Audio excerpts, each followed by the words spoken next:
Moving to the next concept, this is a concept of vascular distensibility. इसके नाम से क्या शो हो रहा है?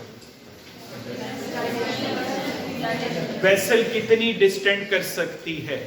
यहां पे मैं एक वर्ड लिख रहा हूं, आपने रेस्पिरेटरी फिजियोलॉजी में पढ़ रखा है, वो वर्ड मैं यहां पे यूज कर रहा हूं।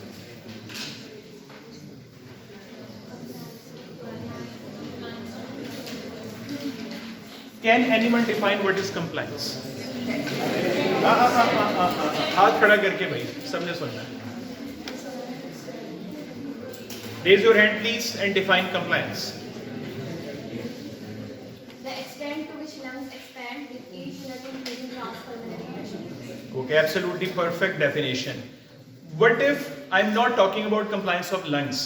I'm talking about compliance of anything in the world. How will you define? Raise your hand. ऐसे नहीं बोलो, हाथ खड़ा करो प्लीज।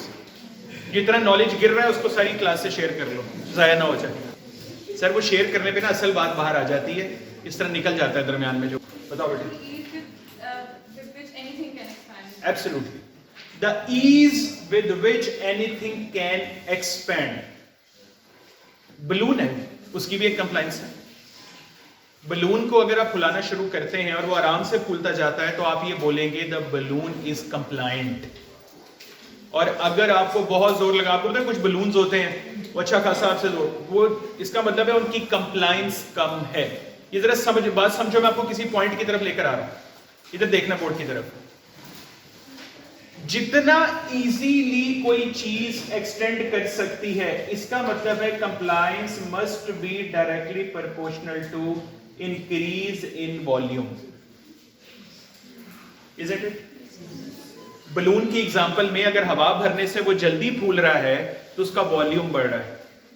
इसका मतलब है जिस चीज का वॉल्यूम बढ़ता चला जाता है वो चीज उतनी ही ज्यादा कंप्लायंट है। मैं आपको एक बलून दूं और मैंने उसको बाहर से ऐसे पकड़ा हुआ है, सिर्फ उसकी ओपनिंग आपको दे दूं कि इसको फुलाना शुरू करो, व्हाट आर द चांसेस? एक तो आपको पहले से ज्यादा जोर लगाना पड़ेगा और शायद ही है कि वो फूले। What I have done, I have exerted more external pressure on that thing. इसका मतलब है जितना ज्यादा एक्सटर्नल प्रेशर होगा उतना ही कंप्लायंस कम होगी। ये कॉन्सेप्ट समझो, मैं आपको कॉन्सेप्ट की तरफ लेकर आ रहा हूं, ये ब्लड वेसल्स में भी मैंने लेकर आया। दोबारा बताता हूं, वॉल्यूम है उस कंप्लायंट चीज के अंदर का, प्रेशर है उस चीज के बाहर से अप्लाई किया जा रहा है, ये समझ लो। अगर प्रेशर को भी अंदर ही फिट कर दोगे तो थोड़ा कंफ्यूज हो जाओगे, क्योंकि आपको लगेगा अंदर प्रेशर, तो अजीब कॉन्सेप्ट है ना। एक चीज अभी देखो, एक चीज स्वेल ही नहीं हुई है, वो बिल्कुल पिचकी पड़ी है, it is totally compressed and you want to just swell it out by giving it water और एयर व्हाटएवर। लेकिन अगर वो जाहिर है बिल्कुल ही पिचकी पड़ी है तो और कॉन्सेप्ट है, अगर वो थोड़ी सी भी उसमें कुछ वॉल्यूम है तो वो कुछ और कॉन्सेप्ट है। तो जितना अंदर वॉल्यूम ज्यादा होगा उतनी कंप्लायंस ज्यादा होगी, जितना बाहर से प्रेशर उसको दबा के रखेगा उतना ही कंप्लायंस कम होगी। अब मेरी तरफ देखना है आपने, हमारी दो सर्कुलेशन चल रही है ह्यूमन बॉडी में, one is from the right heart, other is from the left heart. Right heart की सर्कुलेशन जो आगे जा रही है pulmonary circulation, and the circulation from the left heart is called systemic circulation. Our systemic circulation is less compliant as compared to pulmonary circulation. ये पहला MCQ। Our systemic circulation is less compliant as compared to pulmonary circulation. Vice versa बोलो। The pulmonary circulation is more compliant as compared to systemic circulation. ये सुनने में और समझने में बात थोड़ी ऑपोजिट है। नॉर्मली हम कहते हैं कि हमारी सिस्टेमिक सर्कुलेशन बहुत स्ट्रांग है, बहुत अच्छी है, बहुत जबरदस्त है, लेकिन कंप्लायंस कम है। अब कंप्लायंस किससे रिलेटेड थी? वॉल्यूम और प्रेशर से रिलेटेड। इसका मतलब ये हुआ कि जो हमारी ब्लड वेसल सिस्टेमिक सर्कुलेशन में एओर्टा, आर्टरीज, ब्रेकियल, रेडियल, जितनी फेमरल आर्टरीज, वो सब इतनी आराम से स्वेल नहीं करने वाली, उनमें वॉल्यूम बढ़ने नहीं वाला। लेकिन as compare to we move towards the pulmonary circulation, इसका मतलब है उनकी वेसल्स में आराम से स्वेलिंग हो सकती है एज कंपेयर टू सिस्टम। तो पहला एमसीक्यू याद रख लो। क्या मैं यहां कंप्लायंस को ये वर्ड दे सकता हूं? कहना इसे compliance has distensibility, absolutely. More compliance means the vessel can be more distant, ज्यादा फूल सकती या लेस है, हम दोनों कर सकते हैं। अच्छा अगली लाइन सुनो। Arteries are less compliant as compare to veins. ये दूसरा कॉन्सेप्ट, या दूसरा बोल लेते हैं। Veins are more compliant as compare to arteries. What can be the reason? वो जो स्मूथ मसल, एक तो अमाउंट ऑफ स्मूथ मसल वो आर्टरीज में बहुत ज्यादा है, वेन्स में बहुत कम है। और फिर सिंपैथेटिक नर्वस सिस्टम की भी हमने बात की थी। डिस्टेंसिबिलिटी वेन्स की ज्यादा है, आर्टरीज की कम है। यहां तक क्लियर हो गया? अगली बात मुझे बताओ, ज्यादा ब्लड वॉल्यूम कहां मिलने वाला है? जो गुब्बारा ज्यादा फूलेगा एयर उसमें ज्यादा होगी। जो ब्लड वेसल ज्यादा डिस्टेंड कर सकती है, ब्लड वॉल्यूम उसमें ज्यादा होगा। ओके, अगर ये बात समझ आ गई है तो बिल्कुल यहां पे मैंने एक ग्राफ ड्रॉ करके आपको इसका फाइनल कॉन्सेप्ट देना है। उसको कहते हैं वीनस प्रेशर कर्व्स। ये मैं कर्व बनाने लगा हूं, उसका नाम मैं नीचे लिख देता हूं, Venus pressure curve.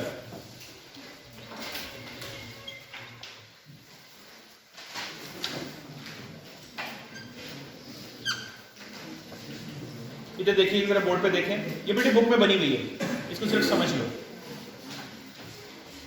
On Y axis there is blood pressure 0, 20, 40, 60, 80, maximum कितना जाता है?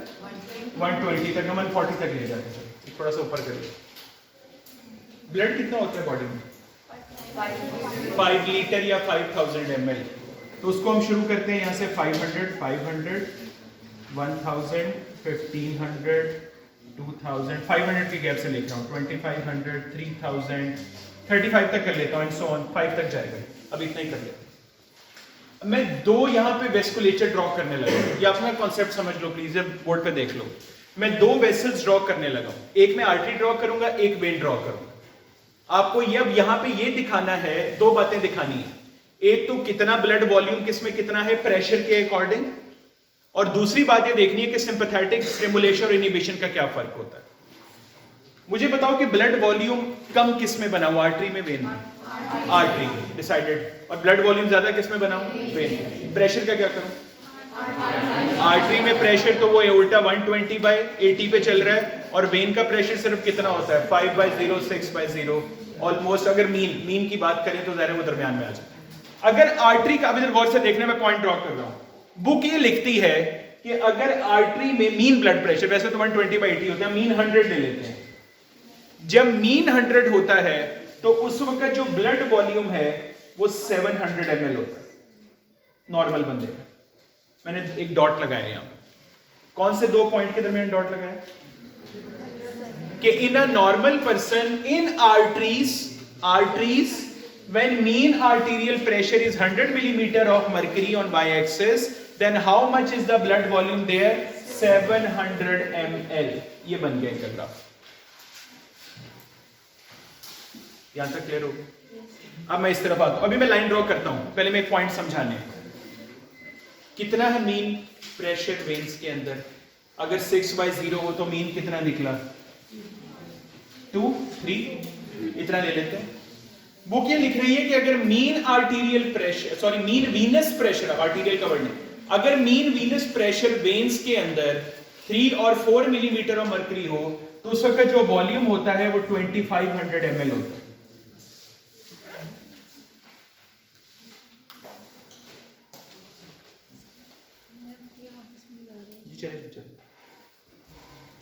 मैंने कौन सी दो वैल्यूज लिखी? पहले यहां पे लिखी आर्टरीज के लिए, तो लेबल कर लेते हैं आर्टरी, और ये कौन सी है? When.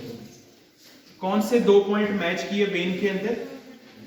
Mean arterial pressure in a normal, sorry mean Venus pressure in a normal person with the amount of blood volume, और आर्टरी में भी कौन सा मैच किया? Mean arterial pressure in a normal person with amount of blood volume.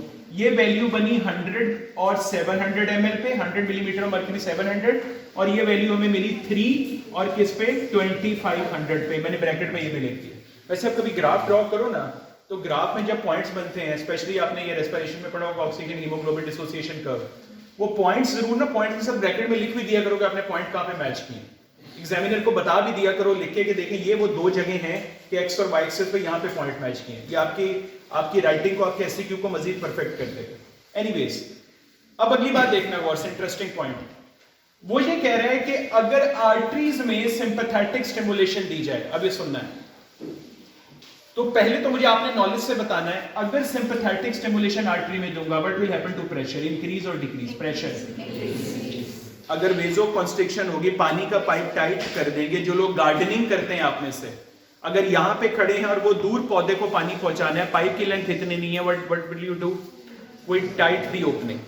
उससे क्या होता है कि वो दूर तक प्रेशर इंक्रीज कर देते हैं।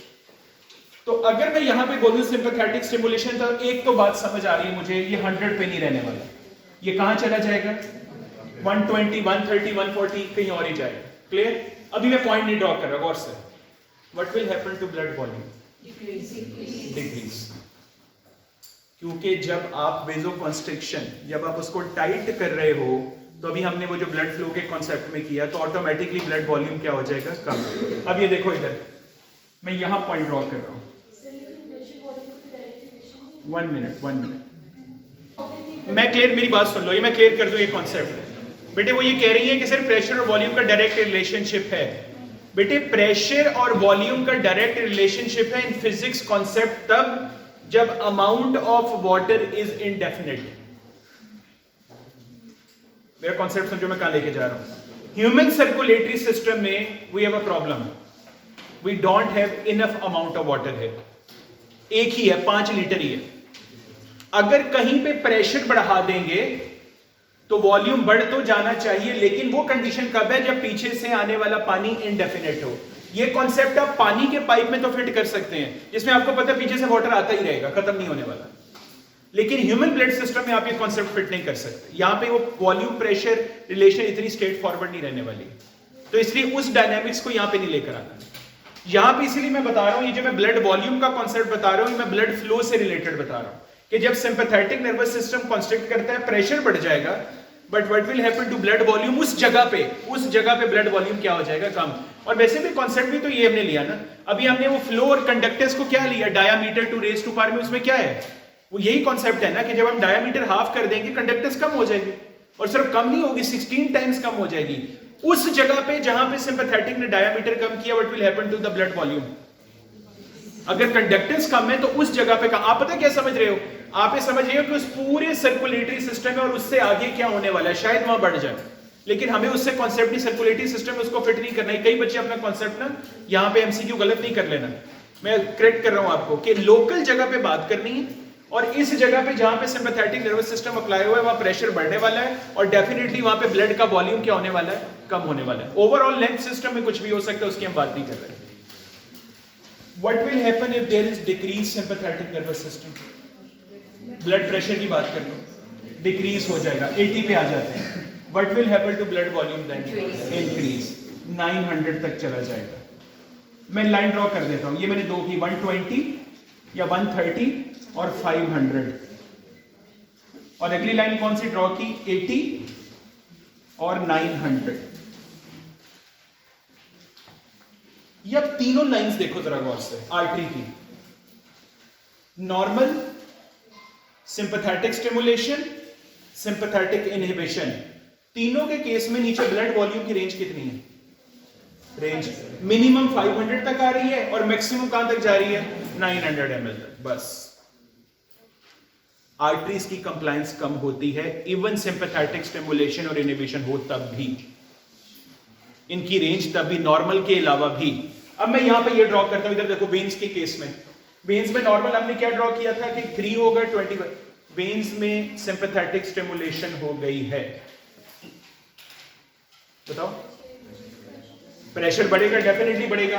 तो प्रेशर ये बढ़ के, बुक लिखती है ये प्रेशर बढ़ के 40 पे चला जाता है, 40 पे वेन्स के अंदर, यहां पे आ जाता है, यहां पे करके तकरीबन ग्राफ बनेगा, यहां पे कर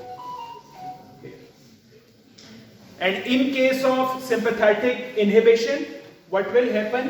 Sympathetic inhibition में मीन आ गया 0 पे और वॉल्यूम इंक्रीज करके पहुंच गया 3500 पे. 0 एंड 3500, ये वैल्यू हमारी आ गई 40 और 2000 ml. अब यहां पे हमें 3 नॉलेज मिले हैं जो हमारे एमसीक्यू के लिए इंपॉर्टेंट है, जिस वजह से मैंने ग्राफ में टाइम लगाया. पहला नॉलेज ये, बेटे बातें नहीं प्लीज, मोबाइल छोड़ दो, थैंक यू. आप लोग कुछ भी करते हो, मैं नजर आता मैं इग्नोर कर देता हूँ, लेकिन उसको फॉर ग्रांटेड मत लिया करो. ओके, मैं आपको इस ग्राफ में ये समझाना चाह रहा हूँ कि इसमें मैंने 2 ग्राफ्स ड्रॉ किए एक ही ग्राफ के अंदर. इस ग्राफ का नाम है वीनस प्रेशर कर्व्स, लेकिन एक्चुअली इसमें सिर्फ वीनस प्रेशर कर्व नहीं है, इसमें आर्टीरियल प्रेशर कर्व भी बनाइए. आर्टीरियल प्रेशर आपके लेफ्ट हैंड साइड पे है, वीनस आपके राइट हैंड साइड बॉटम पे. जो आपके लेफ्ट हैंड साइड पे है उसमें आपको क्लियर नजर आ रहा है कि हमने उसमें रेंज जो एक्स एक्सिस पे रखी है आर्टरी की, minimum blood normal 700 ml, minimum 500 ml, maximum कहां पे चले गए 900 ml.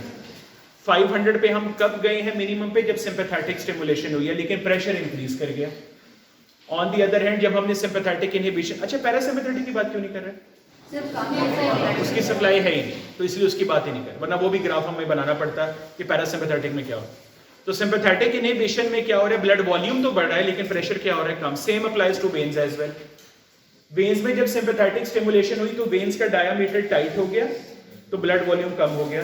40 पे चला जाता है प्रेशर, जब उसको वेन्स को टाइट करते हैं, लेकिन वॉल्यूम कम हो गया 2000 पे आ गया. And on the other hand जब हमने सिंपैथेटिक इनहिबिशन वेन्स में की तो डायामीटर इंक्रीज कर दिया, डायलेशन हो गई, उस डायलेशन की वजह से वॉल्यूम बढ़ के 3500 ml पे चला गया, लेकिन प्रेशर कम होके कहां पे आ गया? 0 पे आ गया. This thing keeps on happening in our circulatory system, day on and day off, day on and day off चलता रहता है. अब मुझे अब नेट में एक बात बताओ, सिंपैथेटिक नर्वस सिस्टम का इंपैक्ट ज्यादा किसने लिया? आर्टीरियल ब्लड सिस्टम ने कि वीनस ने? Venous blood system. रेंज देखो, जब सिंपैथेटिक स्टिमुलेशन की 500 ml का डिफरेंस पड़ गया, 2000 कम या ज्यादा, मतलब 500 ज्यादा या 500 कम, इसमें कितना डिफरेंस पड़ा? 200. 500 पहले, 700 पहले थी, कम होके भी 500 पे आया, ज्यादा होके भी 900 पे गया. इसकी रेंज बहुत टाइट. तो ये ग्राफ हमें बहुत क्लियरली शो कर रहे हैं कि even with sympathetic stimulation and inhibition the compliance of arterial system is for less than the compliance of the venous system.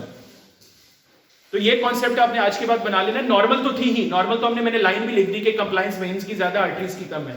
Sympathetic stimulation inhibition में भी रेंज बहुत ज्यादा. और उसकी रीजन कोई आपसे पूछे, someone asked that why veins are more distensible, lesser amount of smooth muscle and more supply of sympathetic nervous system. 2 reasons you'll always tell. Lesser amount of smooth muscle in vein and more abundant supply of autonomic nervous system / sympathetic nervous system. Autonomic में तो कभी भी अच्छी line नहीं समझता वैसे. It should always be written as sympathetic nervous system. क्योंकि autonomic जब आप लिखते हो तो आप ये भी बता रहे हो कि अच्छा पैरासिम्पैथेटिक भी साथ है, लेकिन ऐसे नहीं होता.